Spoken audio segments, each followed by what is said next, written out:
Hello friends, hopefully आप सभी लोग अच्छे होंगे। एक इम्पॉर्टेंट मेथड एलपीपी के सॉल्यूशन का वो मेथड है बीगम मेथड, या इसको दूसरा नाम भी है मेथड ऑफ पेनाल्टीज। ठीक है, इस मेथड को पहले समझते हैं। इस वीडियो में बेसिकली पूरा का पूरा जो बीगम मेथड है इसका वर्किंग जो प्रोसेस है, वर्किंग जो मॉडल है या स्टेप्स हैं, इनको हम सीखने की कोशिश करेंगे। वीडियो में एंड तक बने रहिएगा। मैं एक एक स्टेप को आपको बताने की कोशिश करूंगा और जो नेक्स्ट वीडियो होगी इस पे एक फुल एग्जांपल करेंगे। यहाँ पे मैं जो कॉन्सेप्ट्स है यहाँ पे भी मैं एग्जांपल लेके एक्सप्लेन करूंगा, बट फुल एग्जांपल जो है बीगम मेथड पे नेक्स्ट वीडियो में हम करेंगे। तो बीगम मेथड की अगर मैं बात बोलूं तो ये मेथड, सबसे पहली बात है ना, सिंपलेक्स मेथड अगर सही था तो दिमाग में नेचुरल सी बात है ना, हमें ये क्वेश्चन आना चाहिए हमारा दिमाग में कि व्हाई हम बीगम मेथड या मेथड ऑफ पेनाल्टीज क्यों यूज कर रहे हैं। ठीक है, तो यहां पे ध्यान दीजिए, ये जो बीगम मेथड है ये पढ़ इसलिए रहे हैं कि सिंपलेक्स मेथड में कुछ न कुछ कमी रह गई होगी या कुछ न कुछ कमी होगी, तभी हम ये बीगम मेथड या मेथड ऑफ पेनाल्टीज पढ़ रहे हैं। ठीक है ना। अब मैं आता हूं, यहां पे ध्यान दीजिए, जरा एक एलपीपी कंसीडर करिए। मैं एक एग्जांपल के थ्रू आपको एक्सप्लेन करने की कोशिश करता हूं। फॉर एग्जांपल, मेरा जो प्रॉब्लम है ये एलपीपी है, maximise Z this is equal to for example 2x1 plus x2 plus x3 subject to the constants. मैं ये लेके चलता हूं for example x1 plus x2। ठीक है, सो x1 plus x2 plus for example मान लीजिए 3x3 अपने से मैं बना रहा हूं, तो कोई इसमें मान लीजिए दिस इज ग्रेटर देन और इक्वल टू फॉर एग्जांपल 4। फिर एक मैंने लिया for example 2x1 plus x2 plus मान लीजिए 5x3 and this is equal to 6। And यहां पे मैंने चलिए दो ही मैं ले लिया, दो ही कांस्टेंट ले रहा हूं, x1 x2 x3 greater than और इक्वल टू 0। जस्ट एक एक्सप्लेन करने के लिए मैं दो ही कांस्टेंट लिया, ठीक है ना, और 3 यहां पे डिसीजन वेरिएबल्स लिया। अब अगर ये एलपीपी है तो यहां से इस एलपीपी का जब सॉल्यूशन आप निकालने की कोशिश करेंगे सिंपलेक्स मेथड से, तो जो है यहां पे इस क्वेश्चन का आंसर मिल जाएगा कि हम क्यों बीगम मेथड पढ़ रहे हैं, सिंपलेक्स मेथड क्यों यहां पे फेल मारता है। सिंपल सी बात है, ऑब्वियस सी बात है, जब सिंपलेक्स मेथड फेल मार रहा होगा कुछ सर्टेन एलपीपीज के सॉल्यूशन करने में, तभी तो हम बीगम मेथड पे आए। अब ध्यान दीजिए क्या करते थे, सिंपलेक्स मेथड ये आप लगाइए, तो जब सिंपलेक्स मेथड लगाएंगे इसको हम करेंगे क्या, सिंपल सी बात है, पहले एलपीपी को स्टैंडर्ड फॉर्म में बदलेंगे, और जब स्टैंडर्ड फॉर्म में बदलेंगे तो ध्यान दीजिए max Z this is equal to 2x1 plus x2 plus x3 subject to the constant. यहां पे देखिए ये ग्रेटर देन और इक्वल टू है, तो यहां पे मैं सरप्लस वेरिएबल यूज करूंगा, तो x1 plus x2 plus 3x3, और ध्यान दीजिए यहां पे minus s1 this is equal to 4। क्यों? क्योंकि ये ग्रेटर देन और इक्वल टू है। अब यहां पे मामला फंसेगा, यहां पे भी फंस रहा था और यहां पे भी मामला फंसेगा।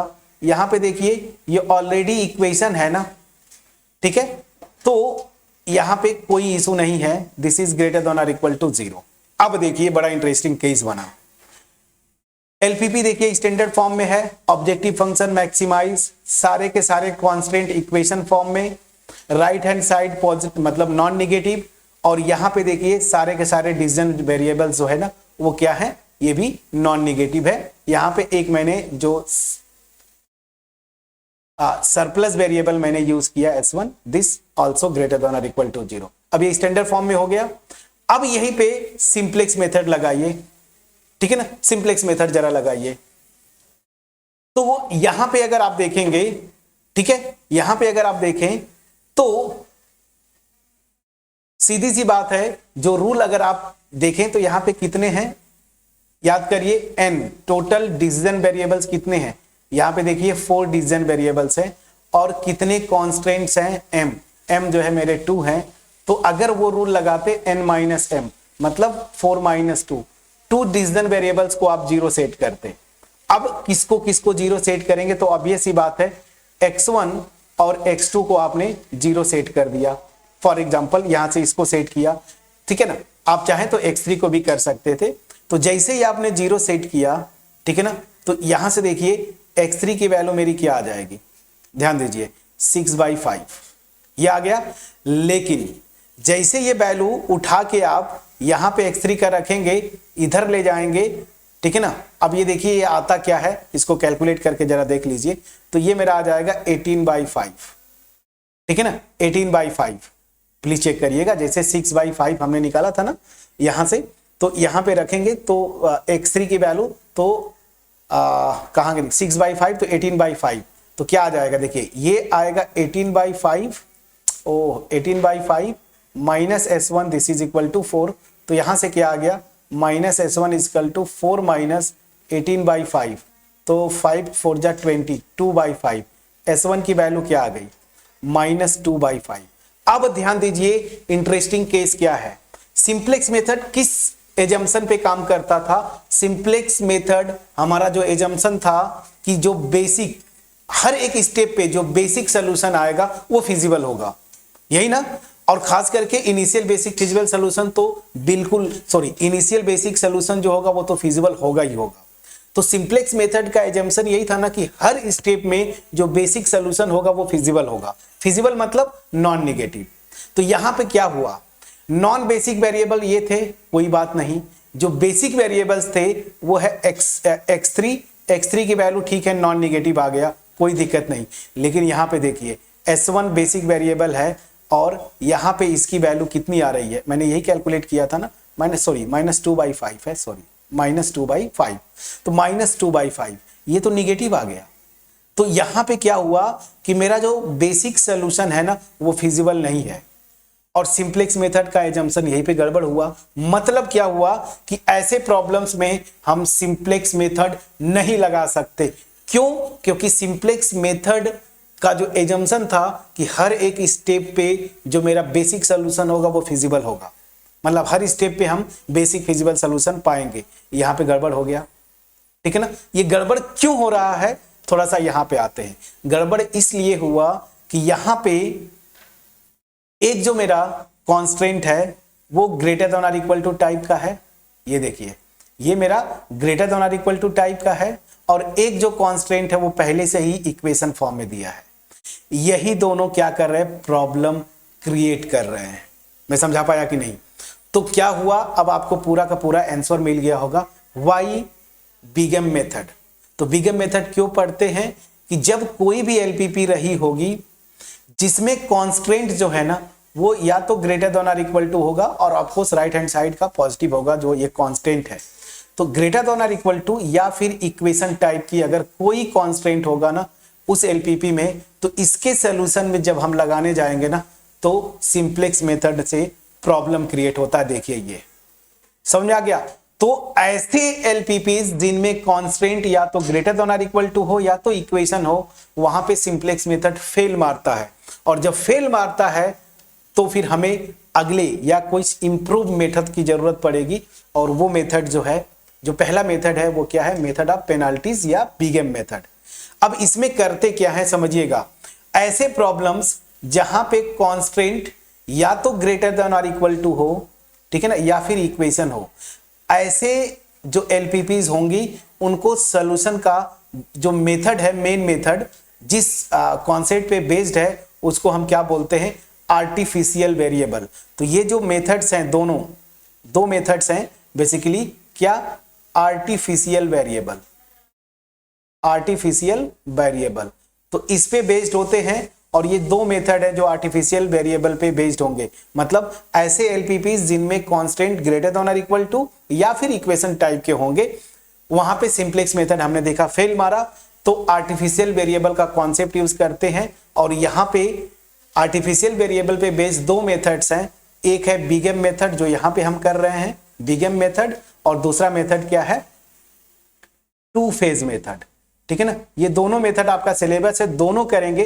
फिलहाल अभी हम बिगेम मेथड पे जा रहे हैं। तो सब कुछ ओवरव्यू दे दिया, कॉन्सेप्ट ही आपका क्लियर हो गया होगा कि बिगेम मेथड क्यों पढ़ते हैं, या फिर अगर कोई बोले टू फेज मेथड क्यों पढ़ते हैं, तो रीजन यही है कि ऐसे एलपीपीज जिनमें कॉन्स्ट्रेंट या तो ग्रेटर देन और इक्वल टू हो जाए या इक्वेशन फॉर्म में हो जाए, वहां पे सिंप्लेक्स मेथड अप्लाई करना मुश्किल हो जाता है। जैसे इस एग्जांपल में देखा, हम सिंप्लेक्स मेथड नहीं अप्लाई कर सकते, तो फिर कैसे करेंगे। तो दो अलग अलग मैथमेटिशियंस थे, जिनमें एक जो बिगेम मेथड है, बिगेम मेथड को, ठीक है, जिन्होंने इसको इन्वेंट किया या जो हमारे सामने प्रेजेंट किया, उनका नाम है ए कार्निस, ठीक है ना, अगर मैं सही हूं तो। इन्होंने दिया था बिगेम मेथड को और टू फेज मेथड। इसी तरीके से बिगेम मेथड के बाद आया, ये बिगेम मेथड से थोड़ा सा इंप्रूव सॉल्यूशन देता है टू फेज। अब हम बिगेम मेथड के पूरे प्रोसेस पे अब चलेंगे। अब हमारा यहां तक क्या हुआ, बेसिक बैकग्राउंड बना, वाई बिगेम मेथड या फिर वाई टू फेज मेथड, यहीं पे दोनों का कंडीशन मैंने बता दिया। अब देखिए, ध्यान दीजिए, अब ये हुआ क्या कि जब ऐसे कॉन्स्टेंट आएंगे ना, तो बिगेम मेथड बोलता क्या है, सिंपल सी बात है, स्टैंडर्ड फॉर्म में आप बदल दीजिए। सबसे पहले आपको करना क्या है, स्टैंडर्ड फॉर्म में बदल दीजिए। लेकिन जैसे स्टैंडर्ड फॉर्म में बदला आपने ना, इस एग्जांपल के थ्रू आपको क्लियर हो गया होगा कि सिंप्लेक्स मेथड नहीं लगा सकते। तो इन्होंने क्या बोला, ठीक है ना, जो बिगेम मेथड के जिन्होंने प्रेजेंट किया, या मैं यूं बोलूं जिन्होंने इन्वेंट किया, इन्होंने बोला कि ठीक है भाई, ऐसे केसेस में आपको करना क्या है कि जब इनइक्वालिटी मतलब कांस्टेंट जो है या तो ग्रेटर देन और इक्वल टू है या तो इक्वल है, जब ग्रेटर देन और इक्वल टू है तो वहां पे सरप्लस वेरिएबल यूज करेंगे, और इक्वल है तब तो कुछ नहीं करना है, ऐसे लिख दीजिए। स्टैंडर्ड फॉर्म में यहां बदल गया, तो इन्होंने क्या बोला, स्टैंडर्ड फॉर्म में बदलने के बाद आर्टिफिशियल वेरिएबल्स ऐड करिए। तो यहां पे a1 ऐड कर दिया और यहां पे मैंने क्या ऐड किया, a2। तो आर्टिफिशियल वेरिएबल ऐड कर दीजिए। अब मैं बिगेम मेथड का वर्किंग प्रोसीड्योर बता रहा हूं फ्रेंड्स, मतलब स्टेप्स बता रहा हूं। इसको मैं लिखूंगा नहीं, जैसा मैंने सिंप्लेक्स में बाकायदे लिख के दिया था, मैं कॉन्सेप्चुअली बता दूंगा, न्यूमेरिकल से क्लियर हो जाएगा। तो पहला स्टेप क्या होगा कि जो भी एलपीपी है इस टाइप की, इसको सिंप्लेक्स फॉर्म में बदल दीजिए। सिंप्लेक्स फॉर्म में बदलने के बाद जिन इनइक्वालिटीज में ग्रेटर देन और इक्वल टू साइन है या इक्वल, इन्हीं दोनों के में, मतलब इन्हीं दोनों टाइप के जो इनइक्वालिटीज हैं या कांस्टेंट्स हैं, वहीं पे आप आर्टिफिशियल वेरिएबल यूज करेंगे। और जो लेस देन और इक्वल टू है, वहां पे कुछ नहीं करना, वहां पे तो अपने आप स्लैग वेरिएबल आ जाएगा ना। तो ऐसे में कुछ नहीं करना, जो ग्रेटर देन और इक्वल टू है या फिर इक्वलिटी है, इनमें क्या करिए, आर्टिफिशियल वेरिएबल ऐड कर दीजिए। अब इसका मोटिव क्या है आर्टिफिशियल वेरिएबल का, कि जो मेरा स्टार्टिंग सोल्यूशन होगा ना, ठीक है ना, जो स्टार्टिंग सोल्यूशन होगा वो मेरा क्या हो जाएगा, आप देखेंगे ना, फिजिबल हो जाएगा। तो जैसे यहां पे देखिए, अब इनको ऐड कर दिया, तो ये जितने x1, x2, x3 और s1, इन सबको आप नॉन बेसिक ले लीजिए। x1, x2, x3 और जो सरप्लस वेरिएबल था s1, इन सबको नॉन बेसिक ले लीजिए, मतलब सबको 0 सेट कर दीजिए। तो यहां से देखिए, a1 मेरा क्या आ जाएगा 4 और a2 मेरा क्या आ गया 6। दोनों यहां पे जो बेसिक सोल्यूशन अब आ रहा है, देखिए फिजिबल है, क्योंकि दोनों के दोनों ग्रेटर देन और इक्वल टू 0 आ गए। समझ में आ गया कि नहीं। तो आर्टिफिशियल वेरिएबल यूज करने का मोटिव यही है कि जो इनिशियल बेसिक फिजिबल सोल्यूशन है, सॉरी, जो इनिशियल बेसिक सोल्यूशन है वो फिजिबल बन जाए, मतलब हम स्टार्टिंग बेसिक फिजिबल सोल्यूशन पा जाए। तो ये पहला स्टेप होगा। समझ में आया। पहला स्टेप मेरा क्या होगा, आप जैसे एज यूजुअल सिंप्लेक्स में आप करते थे, वैसे ही क्या करिए, सिंप्लेक्स मेथड की तरह ही इस एलपीपी को स्टैंडर्ड फॉर्म में बदल दीजिए। स्टैंडर्ड फॉर्म में बदलने के बाद आप आर्टिफिशियल वेरिएबल्स यहां पे ऐड करिए। कहां पे, जिन जिन इनइक्वालिटीज में ग्रेटर देन और इक्वल टू साइन था या इक्वेशन है, लेस देन और इक्वल टू इनइक्वालिटीज है, वहां पे कुछ नहीं करना है, वहां पे स्लैग वेरिएबल वो काम करेगा। उसको लेने पे जो मेरा बेसिक सोल्यूशन होता है वो फिजिबल रहेगा। जो ग्रेटर देन और इक्वल टू है या इक्वेशन है, वहां पे आर्टिफिशियल वेरिएबल ऐड कर दीजिए। और देखिए, इसी प्रॉब्लम में मैं लेके आपको बताया कि जो मेरा इनिशियल बेसिक सोल्यूशन है वो फिजिबल आ गया। ये स्टेप 2 होगा, आर्टिफिशियल वेरिएबल ऐड कर दीजिए। लेकिन जैसे ही इसको ऐड करते हैं, ठीक है ना, तो चूंकि इसका मेरा मेन मोटिव क्या है, कि केवल स्टार्टिंग सॉल्यूशन फिजिबल हो जाए, ठीक है ना। तो ऑब्जेक्टिव फंक्शन में इसके लिए हम करते क्या है, इसीलिए इसका बिगम मेथड नाम दिया है। आप करेंगे क्या कि जैसे ही ये इंट्रोड्यूस किए ऑब्जेक्टिव फंक्शन में, ये जो आर्टिफिशियल वेरिएबल जितने हैं ना, यहां पे क्या करना है, बिग पेनाल्टी, पेनाल्टी मतलब माइनस साइन के साथ ना, तो क्या करेंगे यहां पे -m, और जितने आर्टिफिशियल वेरिएबल हैं उनमें -m से मल्टीप्लाई कर दीजिए, -ma1 -ma2। इस एग्जांपल में दो आर्टिफिशियल वेरिएबल ऑब्जेक्टिव फंक्शन में ये पेनाल्टी यूज किया, इसीलिए हम इसको, दूसरा नाम है मेथड ऑफ पेनाल्टीज। यहां पे पेनाल्टी मैंने ऑब्जेक्टिव फंक्शन में इंट्रोड्यूस कर दिया, ठीक है। अब ये मेरा नया एलपीपी बन गया। नया एलपीपी मतलब ये स्टैंडर्ड फॉर्म में आने के बाद, आर्टिफिशियल वेरिएबल ऐड करने के बाद, पेनाल्टी ऐड करने के बाद, ये जो है इसको एज एलपीपी स्टैंडर्ड फॉर्म में लेके आप जैसे सिंप्लेक्स मेथड सॉल्व करते हैं। अब देखिए जब इनिशियल बेसिक सॉल्यूशन फिजिबल हो गया, मतलब स्टार्टिंग सॉल्यूशन मेरा बेसिक फिजिबल मिल गया, मैं सिंप्लेक्स मेथड लगा सकता हूं। तो स्टेप 3 क्या होगा, अब इसको स्टैंडर्ड एलपीपी लेके आप क्या करिए, सिंप्लेक्स टेबल बनाइए, सिंप्लेक्स मेथड की तरह सॉल्व करिए। सॉल्व करते करते जाएंगे और तब तक करते रहना है जब तक आपका क्या,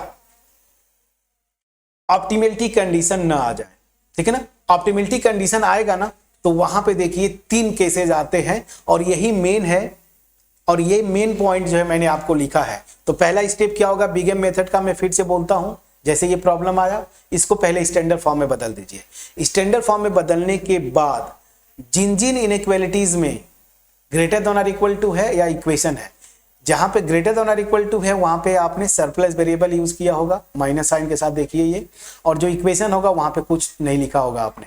वहां पे क्या करिए, ऐसे और ऐसे केसेस में आर्टिफिशियल वेरिएबल्स ऐड कर दीजिए।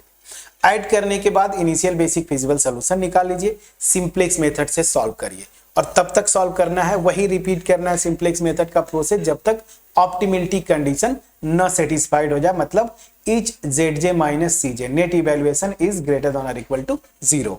यहां तक आपने कर लिया। जब ऑप्टिमलिटी कंडीशन सेटिस्फाई हो जाएगी ना, तो वहां पे 3 केसेस आते हैं, वही देखिए 3 मैंने मेन केसेस यहां पे डिस्कस किया है।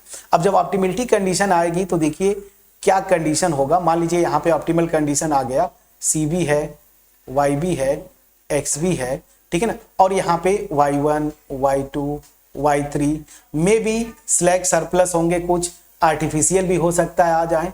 अब यहाँ पे मेन जो है मेरा मोटिव क्या है ये समझिएगा, जो मैं बताना चाहता हूँ इन तीनों केसेस को अलग अलग मैं करके बताऊंगा।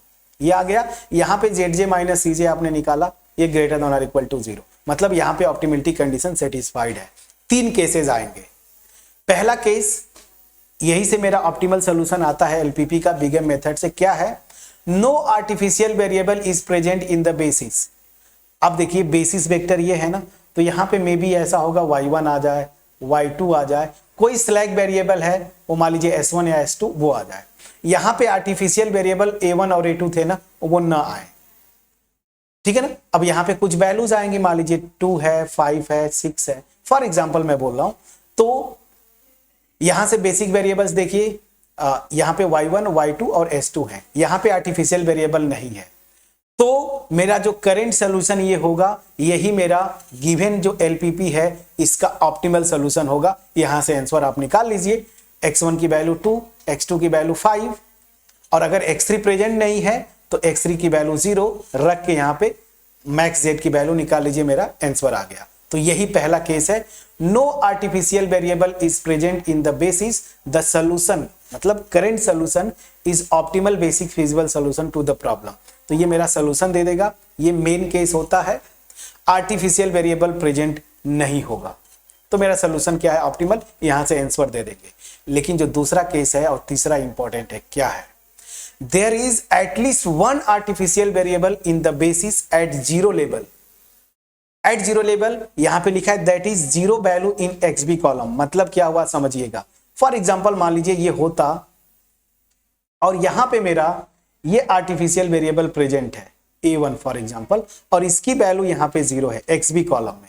इसी को ये बोल रहा है कि there is at least 1 artificial variable in the basis at 0 level, that means 0 value in XB column, then the solution is degenerate optimal basic feasible solution. तो यहां पे आप आंसर लिखेंगे। अब ये सीधी सी बात है, ऑप्टिमल सॉल्यूशन तो आएगा लेकिन क्या होगा, डीजेनरेट होगा। समझ में आ गया। चलिए तीसरा केस क्या है, at least one artificial variable is present in the basis at non zero level. अब इसका मतलब क्या हुआ कि ये मान लीजिए मेरा आर्टिफिशियल वेरिएबल है और इसकी वैल्यू कुछ पॉजिटिव वैल्यू आएगी, फॉर एग्जांपल 3। और ध्यान दीजिए जैसे ही इसकी वैल्यू 3 आई तो a1 मेरी वैल्यू 3 हो गई। और ये ध्यान दीजिए यहां पे जो आपने इंट्रोड्यूस किया है ना m, ये मान के चलिए बहुत बड़ा, ऐसे एज्यूम कर सकते हैं इंफिनिटी की तरफ ये टेंड करता है। तो जैसे ही इसको 3 से मल्टीप्लाई करेंगे, a1 की वैल्यू 3, ये -3m हो गया। मतलब ऐसे समझिए ये बहुत बड़ा, मतलब ये मान के चलिए माइनस इंफिनिटी की तरफ चला गया, ऐसे समझ लीजिए ना। तो बहुत बड़ा मतलब मैक्स जेड की वैल्यू निगेटिव आ गई। मैं समझा पा रहा हूं कि नहीं, यही हुआ ना, मैक्स जेड की वैल्यू माइनस इंफिनिटी की तरफ जाएगा। तो इसका मतलब क्या हुआ, देखिए इसका मतलब यह होता है कि if at least one artificial variable is present in the basis at non zero level, that means positive value in XB column, then LPP has no feasible solution. इस केस में फिजिबल सॉल्यूशन नहीं होगा। और ऐसा क्यों है, ध्यान दीजिए फिजिबल सॉल्यूशन क्यों मैं बोल रहा हूं कि फिजिबल सॉल्यूशन नहीं होगा, यही क्योंकि मेरी जो जेड की वैल्यू आ रही है ना, यहां पे देखिए निगेटिव वैल्यू आ रही है ना। और मैं समझा पा रहा हूं कि नहीं, क्योंकि हमने बिग पेनाल्टी यहां पे एसोसिएट किया है। तो ये 3 है लेकिन कहने को 3 है, जैसे ही मैं यहां पे रखूंगा ना तो ये बहुत बड़ा निगेटिव क्वांटिटी आ जाएगा। तो इसलिए हम इसको क्या बोलते हैं कि फिजिबल सॉल्यूशन ही नहीं है। ये 3 केसेस आएंगे। मैं समझा पाया कि नहीं। तो अब आपको जो क्वेश्चन मिले आपके एग्जाम में, ये 3 केसेस मेन थे, इनको याद करिएगा। आर्टिफिशियल वेरिएबल प्रेजेंट नहीं होगा, ऑप्टिमलिटी कंडीशन आ गई, डायरेक्ट यही से सॉल्यूशन हो जाएगा। लेकिन आर्टिफिशियल वेरिएबल कम से कम एक हो, एक से अधिक भी प्रेजेंट हो सकते हैं, लेकिन जितने भी हैं जीरो लेवल पे हैं, तो सॉल्यूशन मेरा ऑप्टिमल होगा, नो कोई इशू नहीं। क्योंकि जीरो लेवल पे हैं तो ऑब्जेक्टिव फंक्शन में जैसे ही आप रखेंगे ना यहाँ पे 0 0, तो ये सब खत्म हो जाएगा, तो मेरा सॉल्यूशन आएगा। लेकिन उस केस में क्या होता है, डीजेनरेट सॉल्यूशन होता है। लेकिन कोई भी आर्टिफिशियल वेरिएबल यहाँ पे पॉजिटिव लेवल पे आ गया तो मेरा सॉल्यूशन क्या होगा, फिजिबल सॉल्यूशन नहीं होगा उस LPP का। ठीक है, अब आपको पूरा प्रोसेस समझ में आ गया होगा। अब ये मेन पॉइंट था, शायद मैंने जो बुक्स में होगा अच्छे से मतलब लिखा हो, अच्छी बात है। जो भी बुक आप पढ़ रहे हैं, मैंने अपना बेस्ट जो तरीका है मैंने यहां पे लिख दिया। ठीक है, तो बिगम मेथड का थ्योरी पोर्शन मैंने विद एग्जांपल लेके बताया कि क्यों हम सिंप्लेक्स मेथड फेल मारता है, क्यों बिगम मेथड पढ़ते हैं। और बिगम मेथड या 2 फेज मेथड, ठीक है ना, ये दोनों आर्टिफिशियल वेरिएबल पे बेस्ड हैं। और क्यों, देखिए जहां पे इनइक्वलिटी मतलब कांस्टेंट ग्रेटर देन और इक्वल टू या फिर इक्वेशन टाइप के हो, वहां पे हम आर्टिफिशियल वेरिएबल का कॉन्सेप्ट यूज करते हैं। आर्टिफिशियल वेरिएबल पे बेस्ड 2 मेथड्स हैं, एक है बिगम मेथड और दूसरा है 2 फेज मेथड। हम बिगम मेथड कर रहे हैं, बिगम मेथड का डिटेल हमने किया यहाँ पे। बिगम मेथड से क्वेश्चन आपके एग्जाम में आते हैं। और 2 फेज मेथड भी है। 2 फेज मेथड में क्या होता है ना, बिगम से थोड़ा सा इंप्रूव सॉल्यूशन मिलता है। बट एनीवेज बिगम मेथड का पूरा प्रोसेस मैंने आपको बताया। अब मैं आपको बोलूंगा, अगर ये प्रोसेस समझ में आ गया, मैं कोई एग्जांपल नहीं दे रहा हूं, आप बुक से उठाइएगा, बिना देखे बिगम मेथड का कोई क्वेश्चन, मैंने सब कुछ बताया कैसे कन्वर्ट करते, कैसे सॉल्यूशन निकालेंगे, आप ट्राई करके आइएगा। मैं एक एग्जांपल लूंगा जिसको मैं एक फुल एग्जांपल नेक्स्ट वीडियो में सॉल्व कर दूंगा, एक ही एग्जांपल करूंगा, ताकि जब अगली वीडियो पे आप आए ना, अपने से सॉल्व करके आएंगे, जो कुछ डाउट होगा ना वो क्लियर हो जाता है। करके आइएगा। अगर मेरा एफर्ट आपके पास पहुंच पाया हो फ्रेंड्स, आपको लगा हो कि मेरा एफर्ट जेन्यून है, आपको पढ़ के लगा कि कुछ नया सीखने को मिला, कुछ मजा आया, तभी वीडियो को लाइक करिएगा, फ्रेंड्स के साथ शेयर करिए, कमेंट सेक्शन में जरूर कमेंट के थ्रू अप्रिशिएट करिएगा। और अगर आपको लगे ये सिंपली ये ऑर्डिनरी वीडियो है, कुछ भी समझ में नहीं आया, कुछ भी मतलब क्वालिटी कंटेंट नहीं है, तो बिल्कुल आप वीडियो देख के छोड़ दीजिए, इवन चैनल ही छोड़ दीजिए, ठीक है। बट अगर आपको अच्छी लगे कमेंट सेक्शन में जरूर कम्युनिकेट करिएगा। दूसरा चीज, चैनल पे अगर नए हैं सब्सक्राइब जरूर करिए, बेल आइकन को क्लिक करिए। याद रखिए हमारा जो मोटिव है मास में लोगों के पास क्वालिटी कंटेंट डिलीवर करना, ठीक है। इसमें आप पार्टिसिपेंट बने। मेरे वो प्यारे स्टूडेंट से रिक्वेस्ट होगा जो अभी तक आपने चैनल को सब्सक्राइब नहीं किया बट बार बार आप वीडियोस देखते रहते हैं, चैनल को विजिट करते हैं, ठीक है, आप प्लीज़ चैनल को सब्सक्राइब करें, बेल आइकन क्लिक करके रखें, क्योंकि आपका अप्रिसिएशन ही हमें मोटिवेट करता है इस तरह की क्वालिटी वीडियोस बनाने का, ठीक है। सो मिलते हैं नेक्स्ट वीडियो में। इस पॉइंट को प्लीज़ आप नोट कर लीजिएगा, क्योंकि यही मेन है टू बिगेम मेथड का, तो इसको आप नोट कर लीजिएगा। बाकी तो आपको याद ही हो गया होगा, आएगा इस तरह का, तो आप पहले स्टैंडर्ड में बदलेंगे, जहां पे ग्रेटर देन और इक्वल टू मतलब जहां पे सरप्लस वेरिएबल यूज किया है और जो इक्वेशन है वहां पे आर्टिफिशियल वेरिएबल ऐड करेंगे। ऑब्जेक्टिव फंक्शन में इन आर्टिफिशियल वेरिएबल के करस्पॉन्डिंग बिग पेनाल्टी -m से मल्टीप्लाई कर देंगे और इसके बाद स्टार्टिंग सोल्यूशन निकालेंगे जो कि फिजिबल होगा, सिंप्लेक्स मेथड से सॉल्व करेंगे।